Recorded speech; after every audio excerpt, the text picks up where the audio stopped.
Hello everyone, I am Ankit Kumar and I welcome you all to Education Circuit, and today we are going to see the right approach, right strategy for performing well in the section of English in your FCAT examination. Okay, देखिए आपके FCAT के examination में English का weightage बढ़ गया है। 1/3 paper only English cover करता है। Out of 100 questions 30 questions only English से होंगे, तो ऐसे में इंग्लिश की इंपॉर्टेंस काफ़ी बढ़ गई है and you should have strategy for that. You must need to perform well in English if you want to perform well in the overall examination. Okay, और देखो मेरिट क्लियर करने के लिए आपके पास में अच्छा स्कोर होना जरूरी है। तो देखो आज हम टॉपर्स की स्ट्रेटजी देखेंगे। मैं आपको अपनी स्ट्रेटजी बताऊंगा कि मेरी स्ट्रेटजी क्या होती थी। Despite being a Hindi medium candidate, I perform really well in this examination. My score was 248 out of 300 in AFCAT examination. Okay, और मैंने इंग्लिश में किस तरीके से परफॉर्म किया था, किस तरीके से मैंने तैयारी की थी, जिससे कि मेरे को दिक्कत नहीं हुई थी, कोई भी दिक्कत नहीं हुई थी, और आसानी से जो चीज़ मुझे नहीं आती थी उनको मैंने इग्नोर किया था, और जिन चीज़ों में मैं परफॉर्म कर सकता था उनको मैंने फिर बहुत अच्छे से प्रिपेयर किया था, फिर उनसे मेरे कोई भी क्वेश्चन मिस नहीं हुए थे। राइट, तो देखो वही अप्रोच मैं आपको अभी बताऊंगा, सारी स्ट्रेटजी, और ये काफ़ी बच्चों ने फॉलो की है इससे पहले और उससे उनको काफ़ी फायदा मिला। They perform really well in their examination. और देखो ये जो मैं अभी आपको अपना बता रहा था ना कि भाई 248 स्कोर किया था, इसकी मैंने स्ट्रेटजी कंप्लीट पूरे पेपर की मैंने तैयारी कैसे करी थी, ओनली 17 डेज में मैंने तैयारी करी थी। उसकी भी मैंने कंप्लीट स्ट्रेटजी और प्लानिंग शेयर की हुई है आप लोगों के साथ में यूट्यूब पर। ये वीडियो आपको इस वीडियो के एंड में एंड स्क्रीन पर मिल जाएगी, ठीक है, तो आप उसको जरूर देखना। आपको पूरे पेपर की तैयारी कैसे करनी है चारों सेक्शंस की, उसमें काफ़ी मदद मिलेगी, बहुत अच्छा आइडिया आपको मिल जाएगा। उससे आप इधर उधर ना भटकोगे, सीधे वही चीज़ पढ़ोगे जिनको पढ़ने की ज़रूरत है। ऑलराइट, देखो होता क्या है, बच्चे गलती क्या करते हैं कि उनको ये नहीं पता होता कि कैसे पढ़ना है, उनकी कोई प्लानिंग नहीं होती है, स्ट्रेटजी नहीं होती है। और देखो आजकल एग्जामिनेशंस में कंपटीशन इतना बढ़ता हुआ जा रहा है, if you don't have good strategy, ठीक है, यदि आपकी प्लानिंग और स्ट्रेटजी अच्छी नहीं है तो फिर आपको काफ़ी दिक्कत आएगी। बेशक आप कितने ही मेहनती और होशियार इंसान हैं, लेकिन यदि आपकी स्ट्रेटजी नहीं है पर्टिकुलर एग्जामिनेशन के लिए, तब आपको दिक्कत आएगी। ओके, तो गो विद द स्ट्रेटजी। और मेरी क्या स्ट्रेटजी रही थी और टॉपर्स क्या स्ट्रेटजी फॉलो करते हैं, वही चीज़ मैं आपको बताने जा रहा हूँ। इसमें हम देखेंगे कि आपको कौन कौन से रिसोर्सेज फॉलो करने चाहिए, कहाँ से पढ़ना चाहिए, कोई कोर्स वगैरह परचेज करने की जरूरत नहीं है कहीं से भी, कौन सी बुक आपको फॉलो करनी चाहिए, आराम से आपकी तैयारी हो जाएगी। ठीक है, तो चलिए शुरू करते हैं। एंड बिफोर स्टार्टिंग इसी टाइप की इंपॉर्टेंट वीडियोस और आपके एफकेट, सीडीएस और एनडी और एसएसबी की प्रिपरेशन के लिए चैनल को सब्सक्राइब कर लेना। ओके, चलिए शुरू करते हैं। देखो सबसे पहले किसी भी एग्जामिनेशन की तैयारी करने से पहले हमको एग्जामिनेशन के बारे में पता होना चाहिए। तो देखो 4 सेक्शंस हैं। कौन कौन से सेक्शंस हैं? Mathematics, reasoning, English and GK. यदि हम क्वेश्चंस के वेटेज की बात करें तो मैथमेटिक्स से 20 क्वेश्चंस होते हैं, पहले 18 हुआ करते थे लेकिन अब 20 होते हैं as per new pattern. Right, reasoning में 25 क्वेश्चंस होते हैं, पहले 32 हुआ करते थे लेकिन अब 25 है। इंग्लिश में पहले 25 हुआ करते थे, अब 30 है। और जीके में पहले 25 होते थे और अभी भी 25 ही हैं। राइट, आप देखो इनमें देख रहे होगे पूरे पेपर का 30%, ऑलमोस्ट 1/3 पेपर जो है वो इसके इर्द गिर्द घूम रहा है। ठीक है, और देखो ये काफ़ी इंपॉर्टेंट पोर्शन है। अब देखो यदि आपकी इंग्लिश पर अच्छी कमांड है तो आपको ये बहुत ज़्यादा मदद करेगी अच्छा स्कोर कराने में। और यदि आपकी इंग्लिश ये अच्छी नहीं है तो देखो ये आपको लेके डूबेगी पेपर में। यदि इंग्लिश अच्छी नहीं है तो आपको कट ऑफ क्लियर करना बहुत ही मुश्किल हो जाएगा। क्यों हो जाएगा? क्योंकि देखो जीके में तो कोई भी स्कोर नहीं कर पाता है अच्छा, चाहे वो कितना ही 30 मार्क खान से ही, यदि उसकी बहुत अच्छी तैयारी है तो भी वो 16-17 ज़्यादा से ज़्यादा 18 क्वेश्चन ही सही कर पा रहा है, जिसके 17 क्वेश्चन जीके में सही हो जा रहे हैं, समझो उसकी तैयारी बहुत अच्छी है। ओके, और देखो लोगों को दिक्कत आती है फिर यहाँ पर मैथमेटिक्स में, यहाँ पे भी कांटा फंसता है, रीजनिंग में भी फिर कांटा फंसता है। कुछ क्वेश्चन होते हैं जैसे कि फिगर सीरीज वाले क्वेश्चन होते हैं, उनमें बच्चे फंस जाते हैं, वेन डायग्राम में फंस जाते हैं, एनालॉजी में फंस जाते हैं। तो यदि आप इनमें कर भी लोगे, रीजनिंग में यदि आप कर भी लोगे तो ओनली रीजनिंग से बात थोड़ी बन रही है बेटा। राइट, यहाँ पे देखो जीके भी आपके लिए वीक पड़ जा रहा है और इंग्लिश भी आपके लिए वीक पड़ जा रहा है, मैथ में बच्चों को दिक्कत आती है, तो फिर आप स्कोर कहाँ से करोगे? और आजकल जितना कंपटीशन बन रहा है तो 200 नंबर आपके होने चाहिए। ठीक है, 300 में से 200 नंबर होने चाहिए, और 200 नंबर के लिए कम से कम आपके 70 क्वेश्चन सही होने चाहिए, negative, without negative marking. Okay, तो ये कहाँ से लेकर आओगे? इसमें देखो सबसे बड़ा रोल रहेगा इंग्लिश का, तो आप प्लीज इंग्लिश को लाइटली ना लें। इंग्लिश काफ़ी इंपॉर्टेंट है और ये इजी भी है। देखो जिन लोगों की इंग्लिश पर कमांड है वो इंग्लिश को 10 से 12 मिनट में ख़त्म कर देंगे, और जिनकी नहीं है उनको काफ़ी दिक्कत आएगी। और ये फिर क्वेश्चंस हो भी नहीं पाएंगे उनसे। इंग्लिश में तो देखो ये है, आता तो आता, नहीं आता तो नहीं आता, और यदि आप तुक्के मारोगे तो गलत होने के चांसेस होंगे, क्योंकि कुछ पता ही नहीं चलता फिर क्या करना है क्या नहीं करना है। तो देखो हमारा मेन फोकस जो है वो है इंग्लिश पर, ठीक है। आज हम देखेंगे कि इंग्लिश की हमको तैयारी कैसे करनी चाहिए। बेशक आपकी इंग्लिश अच्छी नहीं है, बेशक आप हिंदी मीडियम से हैं, मलयालम मीडियम से हैं, किसी भी अदर लोकल लैंग्वेज के मीडियम से हैं, कोई भी दिक्कत नहीं आएगी। देखो इंग्लिश इतनी सबने पढ़ी है कि आसानी से इसमें से आप 22 या 20 क्वेश्चन आसानी से कर सकते हैं। इतनी सबको इंग्लिश आती है।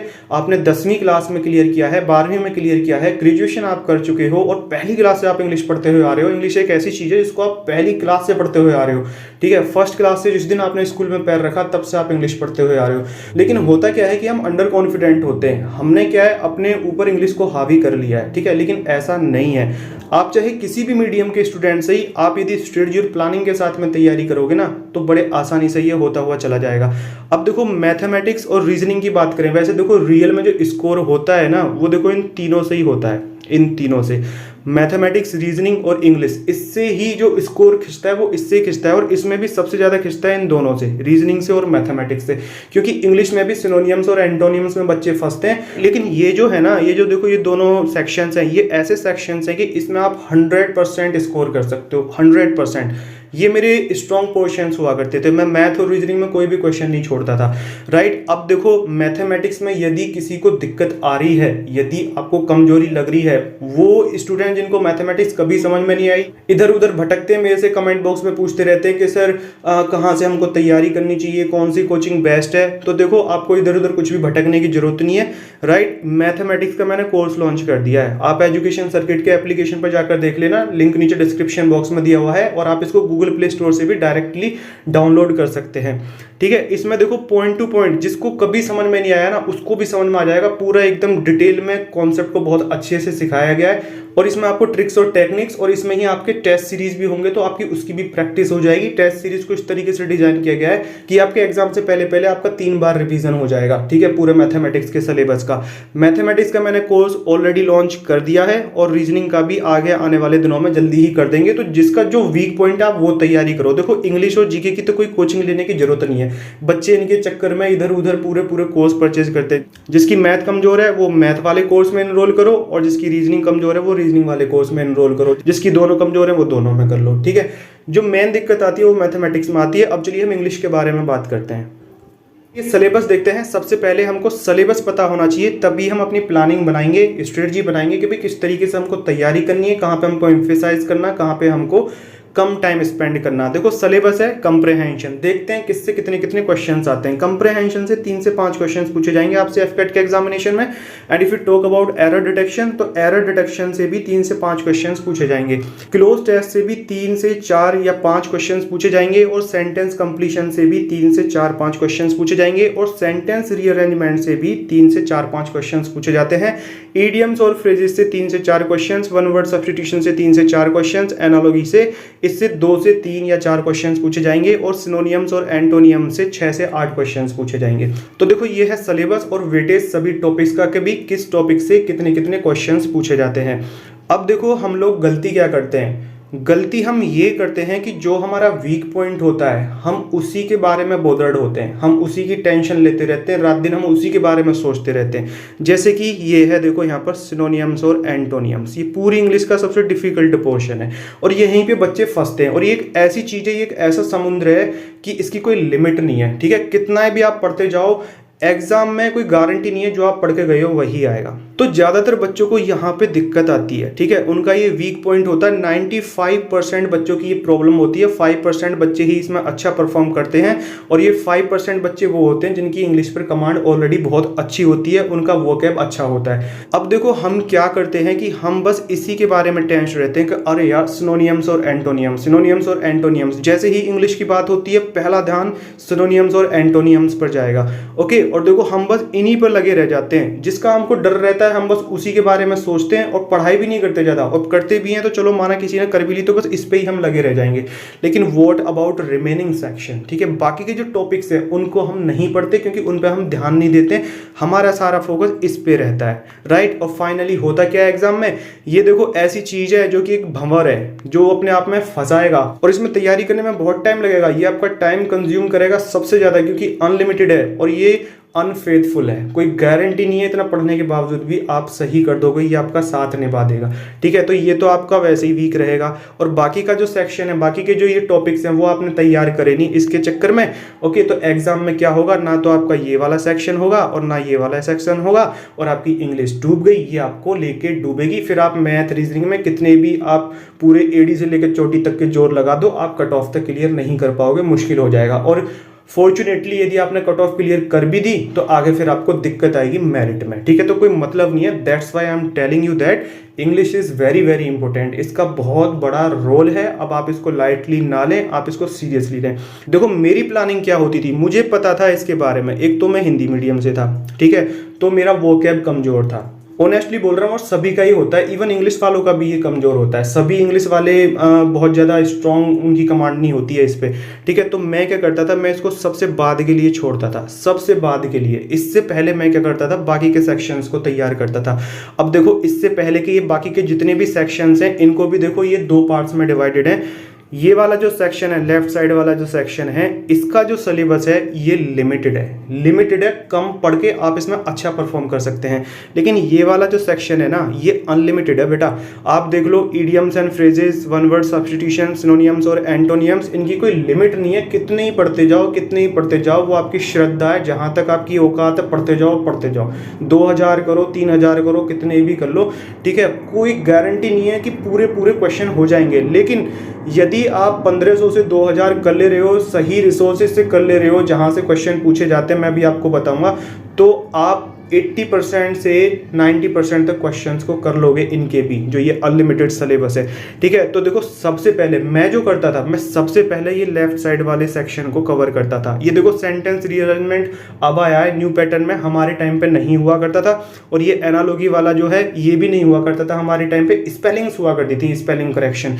ठीक है, तो देखो मेरी क्या स्ट्रेटजी होती थी, मैं सबसे पहले ये कंप्रहेंशन को लेता था। ये फ्री कैसे नंबर है, इसमें आपको कोई ऐसा रॉकेट साइंस नहीं है, बस थोड़ी सी टेक्निक्स होती है, उनको मैं बताऊंगा आगे आने वाली क्लासेस में। एक वीडियो में बना दूंगा, उसमें मैं कवर करूंगा कि भाई कंप्रहेंशन को किस तरीके से हमको देखना चाहिए, क्या हमारी स्ट्रेटजी और प्लानिंग होनी चाहिए, और किस तरीके से हमको क्वेश्चंस के आंसर्स फाइंड आउट करने चाहिए।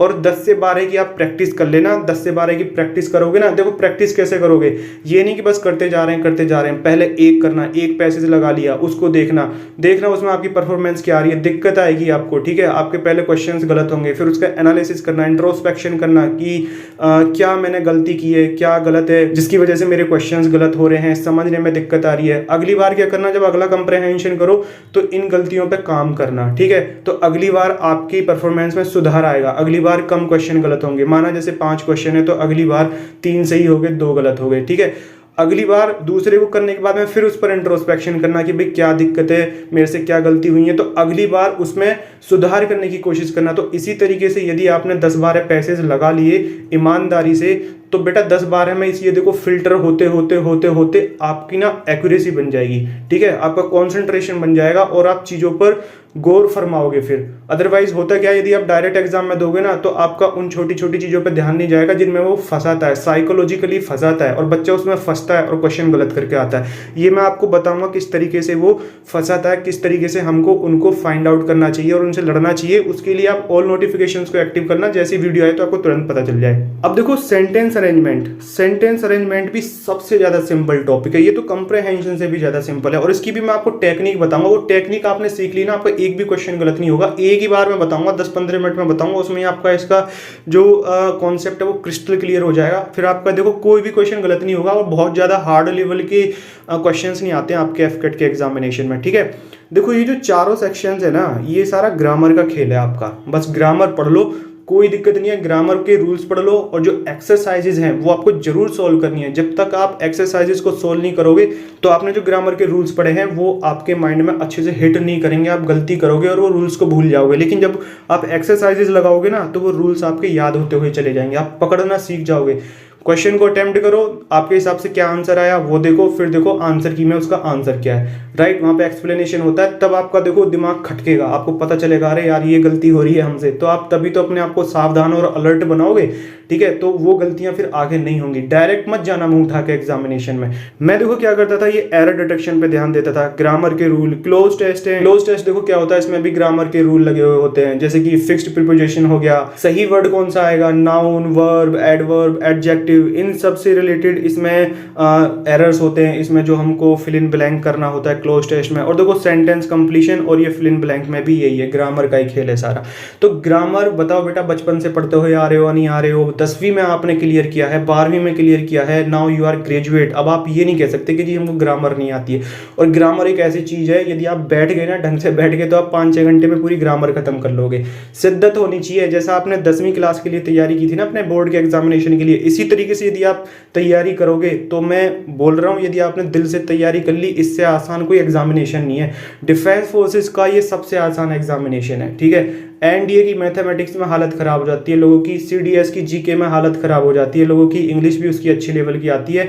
ओके, आप कोई भी डिफेंस फोर्सेस का एग्जामिनेशन देख लो, सबसे आसान एग्जामिनेशन ये है। यदि आपसे ये भी एग्जामिनेशन क्लियर नहीं हो रहा ना, then there is much problem with you people, ठीक है। तो इस तरीके से करो। सेंटेंस कंप्लीशन हो गया। और देखो ईडियम्स और फ्रेजेस, इनको मैं तैयार करता था, और वन वर्ड सब्स्टिट्यूशन इनको मैं तैयार करता था। इनको महाराज को करता था मैं सबसे बाद में, पूरे पेपर की तैयारी, चारों सेक्शंस की तैयारी करने के बाद में मैं इन पे तब आता था। और मोस्ट ऑफ द टाइम्स मैं आपको बताऊं 95% जो भी मेरे अटेम्प्ट्स रहे हैं एफकेट एग्जामिनेशन के, मैं कभी भी पढ़ के नहीं गया इनको, क्योंकि मेरे को 1-2 बार में पता चल गया था कि भाई होना क्या, ये अननेसेसरीली वेस्टेज ऑफ टाइम है, ठीक है। तो आपके अंदर इतना कॉन्फिडेंस भी होना चाहिए कि आप चीज़ों को छोड़ दो। लेकिन ये छोड़ दिया, ठीक है, इस पे अब ज़्यादा गौर मत फरमाओ। बाकी की जो चीज़ें हैं ना, फिर वो आपकी अच्छे से तैयार होनी चाहिए। ये जो सारी चीज़ें हैं, और ये आपकी एक बार में नहीं होंगी, इनके लिए करना पड़ेगा आपको रिवीजन। जब तक आप रिवीजन नहीं करोगे, चीज़ें मिक्सअप रहेंगी, खिचड़ी बनी हुई रहेगी, हलवा बना हुआ रहेगा, क्लियरिटी ऑफ थॉट्स नहीं बनेगी। ओके, तो देखो ये जो सेक्शन है, ये लेफ्ट साइड वाला, ये है सबसे ज्यादा स्कोरिंग। ये आपको फ्री के नंबर दिलाएगा और कम मेहनत करके ज्यादा नंबर दिलाएगा। लेकिन बच्चे क्या करते हैं, यहीं पे अपना सारा टाइम वेस्ट कर देते हैं, बस इन पर टाइम वेस्ट करते हैं। ये नहीं करना, आप सबसे पहले इनको तैयार करो। सेंटेंस रीअरेंजमेंट फ्री कैसे नंबर, कंप्रहेंशन फ्री कैसे नंबर, ठीक है। एरर डिटेक्शन, यदि आपको ग्रामर के रूल आ रहे हैं, फ्री कैसे नंबर, ये फ्री कैसे नंबर, ये भी फ्री कैसे नंबर, ठीक है। यहाँ पे और देखो ये इडियम्स और फ्रेजेस और वन वर्ड सब्स्टिट्यूशन और ये एनालॉजी, ये भी सिंपल ही होते हैं। ऑनेस्टली बोलूं, ये भी सिंपल ही होते हैं। बस इसमें क्या है कि थोड़ा सा ज़्यादा पढ़ना पड़ता है, इडियम्स एंड फ्रेजेस ज़्यादा करने होते हैं। मैं भी आपको बताऊंगा कहाँ कहाँ से आपको पढ़ना है, तो आपको ज़्यादा इधर उधर भटकने की जरूरत नहीं है। आप सीधा वही बुलाई को हिट करना है, सीधा टारगेट पर आपका ध्यान रहना है। तो देखो इस तरीके से आपको इनको कवर करना है। सबसे पहले ये वाला सेक्शन करो, उसके बाद में ये करो, और जब टाइम मिले तब ये करो, ठीक है। इस तरीके से तैयारी करनी है। इसमें आपका टाइम वेस्ट नहीं होगा, कम टाइम में आपका आसानी से हो जाएगा।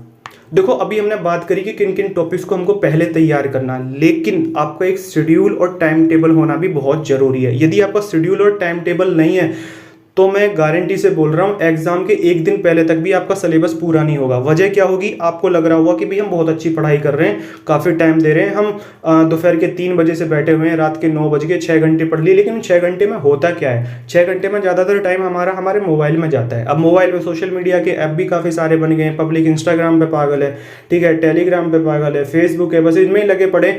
ओके, तो टाइम कहाँ मिलता है, हमें लगता है हम बहुत अच्छी तैयारी कर रहे हैं, लेकिन सच में हम अपना बेवकूफ़ बना रहे होते हैं, हम तैयारी नहीं कर रहे होते हैं। And the moment we go for examination, तब हमारा कॉन्फिडेंस डाउन हो जाता है, क्योंकि हमको लगता है हमारी तैयारी है नहीं, ठीक है। कॉन्फिडेंस के लिए सबसे ज़्यादा जरूरी है आपकी तैयारी, और तैयारी होगी रिवीजन से, ठीक है। रिवीजन से आपकी तैयारी स्ट्रांग होगी, और उसके लिए आपका एक प्रॉपर शेड्यूल होना चाहिए। आपको जिस दिन से आप तैयारी शुरू करें, उस दिन एक पेपर पे लिख लेना डेट वाइज कि इस डेट को मेरे को ये करना है, इस डेट को मेरे को ये करना है। जैसे देखो मैं क्या करता था, मैं फिक्स कर लेता था, एक दिन कंप्रहेंशन को देता था, एक दिन, ठीक है। और इस दिन मैं खूब अच्छे से प्रैक्टिस करता था, जैसा मैंने अभी आपको बताया कि भाई किस तरीके से करना है। पहला पैसेज लगाने के बाद में इंट्रोस्पेक्शन करो, क्या कमियां हैं, तो इस तरीके से निखार आता हुआ चला जाता है, ठीक है। कंप्रहेंशन, उसके बाद में थोड़े ईडियम और फ्रेजेस कर लेता था। और फिर देखो मैं ग्रामर वाला पार्ट करता था। ग्रामर में भी देखो ये क्या क्या चीज़ें आती हैं, जैसे कि नाउन, प्रोनाउन, एडवर्ब, एडजेक्टिव, ठीक है, कंजक्शन, टेंस, कंडीशनल सेंटेंसेस की, तो इनको मैंने डिवाइड किया हुआ था कि भाई आज मेरे को ये टॉपिक्स करने हैं, आज ये करने हैं, तो 2 से ढाई दिन में मैं पूरी ग्रामर खत्म कर लेता था। ठीक है, और इनकी एक्सरसाइजेज लगाता था। तो एक्सरसाइजेज में क्या होता है, ये एरर डिटेक्शन ही तो होता है, error detection and sentence completion यही होते हैं, तो ये इससे तैयार हो जाते थे। ओके, और देखो ये क्लोज टेस्ट के लिए भी 5-6 घंटे दे देते थे, तो 5-6 घंटे में ये भी तैयार हो जाता था, प्रैक्टिस करते थे। ठीक है, और देखो ये सेंटेंस रीअरेंजमेंट, ये तो बहुत ही सिंपल टॉपिक है, इससे ज़्यादा सिंपल कुछ हो ही नहीं सकता। और इसको आप तब करना जब आप ये ग्रामर वाले पोर्शन को पढ़ लो, ग्रामर को पढ़ लो। ग्रामर को जब आप पढ़ लोगे ना, तो आपको ये error detection, cloze test, sentence completion और सेंटेंस रीअरेंजमेंट में कोई दिक्कत नहीं आएगी, आपको देखते ही पता चल जाएगा। और वो देखना मैं बताऊंगा आपको कि कैसे आपकी सीधी जो नजरें हैं वो वहीं पर जानी चाहिए जहाँ पे गलती है, आप फटाफट ऑप्शंस को एलिमिनेट करते हुए जाओगे। ठीक है जी, इस तरीके से देखो मैंने किया था। और उसके बाद मैं लेता था फिर मैं ईडियम्स एंड फ्रेजेस को, क्यों, क्योंकि ये थोड़े अनलिमिटेड है। सबसे पहले ये करो जो लिमिटेड सेक्शन है, तो कम पढ़ने से ज़्यादा स्कोर हो। ठीक है, और इसके लिए ऐसा नहीं है कि भाई हम हिंदी मीडियम से हैं या हम मलयालम मीडियम से हैं या तमिल मीडियम से हैं, हमको आती नहीं है। ग्रामर शुरू से पढ़ाई जाती है, बच्चे को पढ़ाई जाती है। आजकल के 6ठी-7वीं क्लास के बच्चे भी एकदम हाई फाई होते हैं इसमें। ठीक है, और आप ग्रेजुएट हो, आप ए ग्रेड की ऑफिसर रैंक की जॉब लेने जा रहे हो एक एलीट ऑर्गेनाइजेशन में। ठीक है, आप एयरफोर्स ज्वाइन करने जा रहे हो, हवाई जहाज उड़ाना आपका सपना है, अरबों का हवाई जहाज आपके हाथ में थमाया जाएगा। और यदि आप ये बोलो कि जी हमको एक ग्रामर नहीं आती है, then it is much embarrassing. ठीक है, ये नहीं चलेगा, ये एक्सक्यूज नहीं चलेगा, आपको अपने अंदर कॉन्फिडेंस जगाना पड़ेगा। ठीक है जी, इस तरीके से आपको देखो ये करना है, idioms and phrases and one word substitution. और देखो एनालॉजी में किस टाइप से क्वेश्चंस होते हैं, जैसे होता है ना ओड वन आउट, 4 दे रखे हैं उसने, 4 ऑप्शंस दे रखे हैं, 4 पहाड़ियों के नाम दे दिए, 4 ऑप्शंस में 3 पहाड़ियों के नाम दे दिए, 1 नदी का नाम दे दिया, तो वो आपको फाइंड आउट करना कि भाई कौन सा ओड वन आउट है। इस टाइप से जो क्वेश्चंस होते हैं वो, और सिनोनियम्स और एंटोनियम्स। ठीक है, ये मैं करता ही नहीं था, मैं तो बहुत कम करता था, बाद में देख लेता था, सरसरी नजरों से, हल्की नजरों से देख लेता था, क्योंकि कई बार क्या है इनसे भी आसान क्वेश्चन बन जाता है। ठीक है, तो पूरी तरीके से इग्नोर भी नहीं करके जाना चाहिए, लेकिन टाइम नहीं खिपाना चाहिए कि भाई हम इसमें इन्वेस्ट करे जा रहे हैं।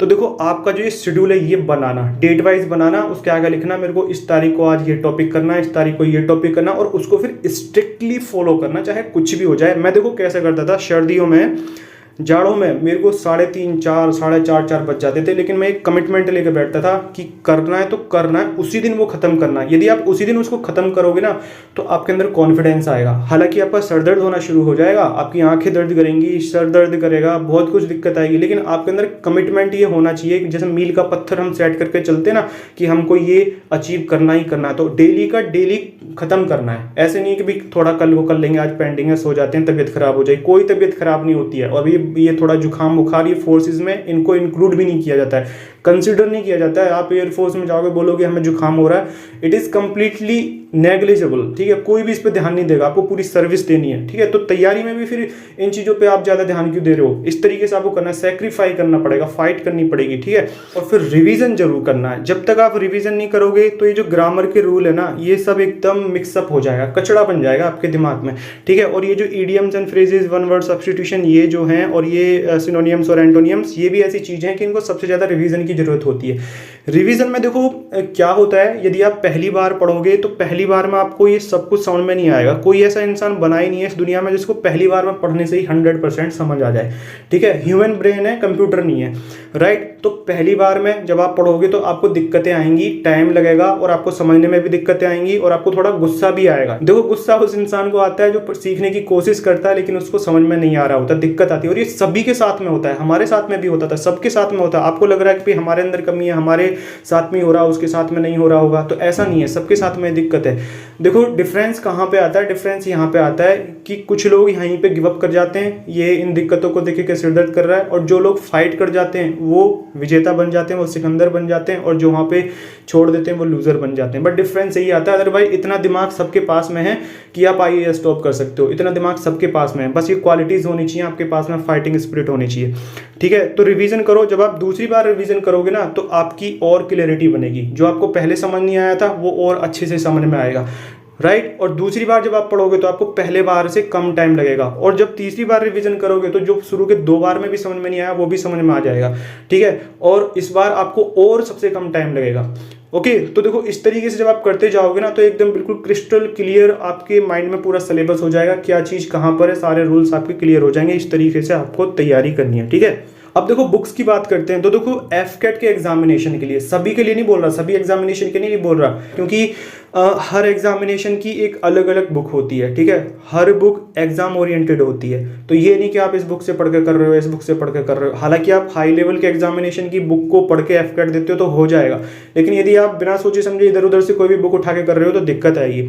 एफकेट के एग्जामिनेशन के लिए इंग्लिश के लिए बेस्ट बुक है अरिहंत की एफकेट की बुक, ठीक है, इसी से मैंने तैयारी करी थी। इसमें देखो क्या है, जो क्वेश्चंस होते हैं वो एफकेट के प्रीवियस ईयर्स के क्वेश्चंस भी होते हैं इसमें, और जो एसएससी में जो पूछे गए होते हैं क्वेश्चंस, इसमें देखो एफकेट में एसएससी के questions as it is repeat होते हैं, कोई अपने घर से नहीं बना के लाते क्वेश्चंस, वो भी क्वेश्चंस इसमें होते हैं। तो एफकेट की जो बुक है इसका जो लेटेस्ट एडिशन है वो लेना आप, अरिहंत की एफकेट की बुक का लेटेस्ट एडिशन वो लेना, ठीक है, वो करना है, राइट। ये जितने भी सेक्शंस हैं ये सब उसी से तैयार हो जाएंगे, आपको कोई भी कहीं पे भी इधर उधर भटकने की जरूरत नहीं है। लेकिन ये जो हैं idioms and phrases, one word substitution, synonyms और एंटोनियम्स, ये ऐसी चीज़ें हैं इनकी कोई लिमिट नहीं है। सबसे पहले आप इनको बुक से तैयार करना, सबसे पहले बुक से तैयार करना, और बुक में भी इसको सबसे बाद में करना, ठीक है। बुक से तैयार करने के बाद में फिर आप जाना यूट्यूब पर एसएससी के जो पेपर्स के जो सॉल्यूशंस प्रोवाइड कराते हैं ना लोग, जो एनालिसिस कराते हैं, काफ़ी सारे चैनल हैं, ठीक है, वहाँ पर डालना most important idioms and phrases search engine में।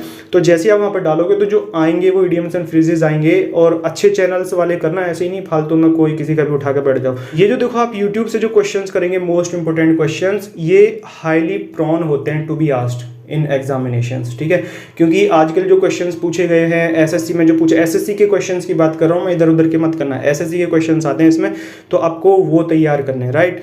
तो देखो this is all about the strategy for your English section. English is very important, it is going to play a vital role in your AFCAT examination because it covers almost 1/3 portion of your whole examination, ठीक है। 30 questions आएंगे out of 100 questions from English section only.